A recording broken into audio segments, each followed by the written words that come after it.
Hello friends, my name is Dhruv Kumar. Today we have discussed about this topic, high speed rail project in India and its challenges and initiatives taken by government. Initiatives, initiatives taken by government. So if you would like to that content of this video, please subscribe this channel through civils and share with. So let's start with the topic high speed rail project in India. पहले हम लोग देखते हैं introduction part. High speed rail किसे कहते हैं?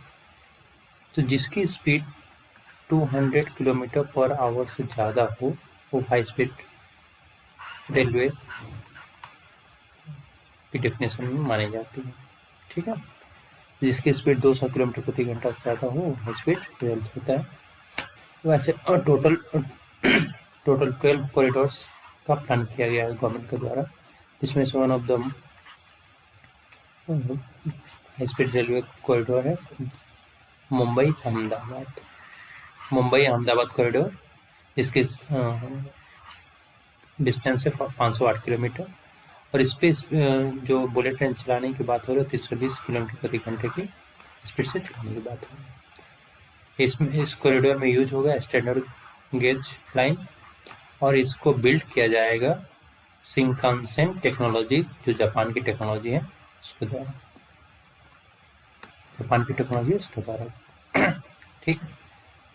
तो इसके लिए गवर्नमेंट ऑफ इंडिया ने जापान गवर्नमेंट के साथ कोलैबोरेशन किया है डेवलप करने के लिए। Other high speed rail projects के पाइपलाइन में कौन से हैं? According to report by Mint के द्वारा जो यूनियन बजट 2022-23 का होगा उसमें एक अनाउंस किया जा सकता है new Delhi Varanasi high speed rail corridor, Mumbai और नागपुर कॉरिडोर, ये दोनों का घोषणा होने की उम्मीद। NHSRCL के प्रोसेस के preparing detail project report for the 5 और प्रपोज कॉरिडोर्स हैं, इसमें कौन सा है? दिल्ली अहमदाबाद, दिल्ली अमृतसर, मुंबई हैदराबाद, चेन्नई मैसूर और वाराणसी टू हावड़ा, ये प्रपोज्ड पाइपलाइंस है हमारे। Why high speed rail project are important for India? India के लिए क्यों जरूरी है, क्या इम्पोर्टेंस है इसका? वाई? तो पॉइंट वाइज देखते हैं हम लोग। First, role of the train in India development basically economic development, that I am talking about India's economic growth. ठीक है, तो इकोनॉमिक ग्रोथ के लिए इंडिया को जरूरत है। Second, improve India GDP, India के GDP के लिए ग्रोस डोमेस्टिक प्रोडक्ट। तो देखा गया है कि एक स्टडी हुआ था conducted by London school of economics and political science, ठीक है, और यूनिवर्सिटी ऑफ हैम्बर्ग इन 2008।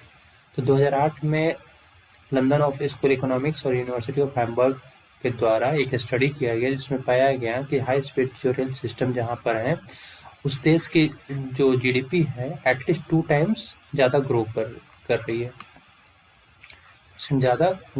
है, जहाँ पे नहीं है बुलेट ट्रेन नहीं है।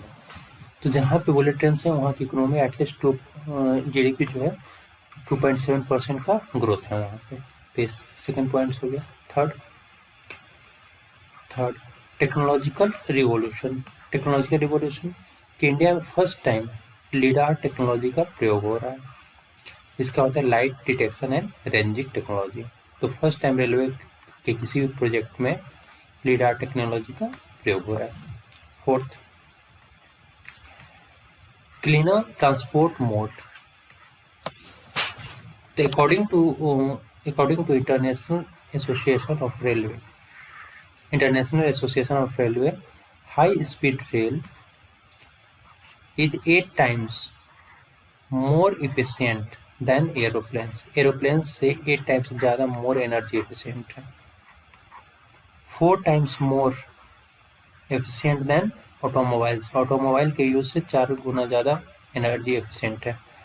और also decrease green house gas emission. जो ग्रीन हाउस गैस इमिशन उसको क्या करता है, घटाता भी है. एंड इम्प्रूव एयर क्वालिटी, और क्वालिटी को इम्प्रूव. तो 4 पॉइंट्स हमारे कि इकोनॉमिक डेवलपमेंट में काफ़ी यूजफुल है, जीडीपी के ग्रोथ में काफ़ी है, टेक्नोलॉजिकल रिवोल्यूशन के लिए सही है, और इन्वायरमेंट के पर्पज से भी काफ़ी यूजफुल है. Challenges faced by Mumbai Ahmedabad high speed rail projects. क्या क्या चैलेंजेस आ रहे हैं इसको डेवलप करने में. First challenges in land acquisition. भूमि अधिग्रहण, लैंड एक्विजिशन में चैलेंजेस आ रहे हैं.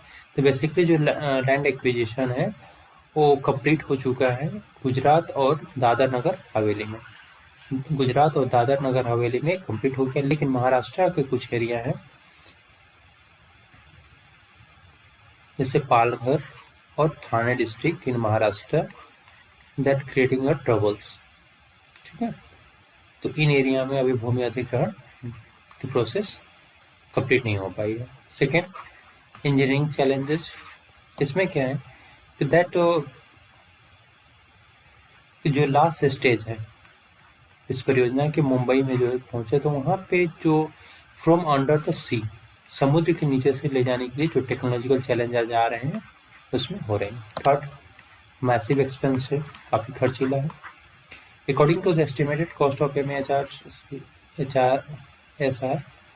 MAHSR 1.1 लाख करोड़, मतलब $17 बिलियन अमेरिकी डॉलर की मैसिव एक्सपेंसिव खर्चा है यहाँ पे. The India receive funding from Japan 81%. जैसे कि मैंने पहले भी बताया था कि इंडिया और जापान का ज्वाइंट वेंचर है, इसमें जापान के द्वारा 81% पैसा दिया जाएगा. The power demand and upgradation of existing infrastructure is more costly. Infrastructure को डेवलप करने में भी काफ़ी पैसा खर्च होगा. Hence India can not be afford such enormous public expenditure now. अभी जो कंडीशन है, क्योंकि ओमिक्रॉन इंडिया में काफ़ी तेज़ी से फैल रहा है, तो इकोनॉमिक पर्सपेक्टिव से चीज़ें थोड़ी सी डाउन है. तो ये बेसिक 3 चैलेंजेस है. अब देखते हैं कि गवर्नमेंट को क्या करना चाहिए. What should be done to implement HSR project in India. ठीक है, तो गवर्नमेंट ऑफ इंडिया का क्या इम्प्लीमेंटेशन होना चाहिए, इनिशिएटिव होनी चाहिए. First, the government has to understand the water, forest and land. ये जो 3 बेसिक चीज़ें हैं, वाटर, फॉरेस्ट और land, is an asset for the Adivasi community. Adivasi जो कम्युनिटी है उनकी ये बेसिक नीड्स हैं. It is their identity and about culture, उनके आइडेंटिटी और कल्चर का भी चीज़ें. So the policy makers and administration should give priority to systematic sustainable development work. तो इनके सस्टेनेबल डेवलपमेंट वर्क के लिए जो पॉलिसी मेकर्स हैं वो काम करना चाहिए. सेकेंड, स्टेट गवर्नमेंट को लैंड एक्विजिशन प्रोसेस में इन्वॉल्व होना चाहिए और जो क्लियरेंस है उनको तेज़ी से कंप्लीट कराना चाहिए. थर्ड पॉइंट है, the government has to push technology transfer of HSR.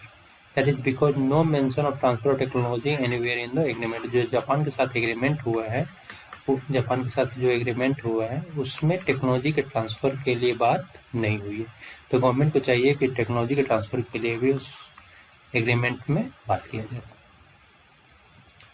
तो सो फ्रेंड्स, ये था हमारा हाई स्पीड रेल प्रोजेक्ट. अब नेक्स्ट पॉइंट है हमारा, टॉपिक है Ukraine conflict and it's implication for India. So friends, इस चैनल को सब्सक्राइब कर दीजिए, कंटेंट अच्छा लगा हो तो, और ज़्यादा से ज़्यादा लाइक और शेयर कर दीजिए. Thank you.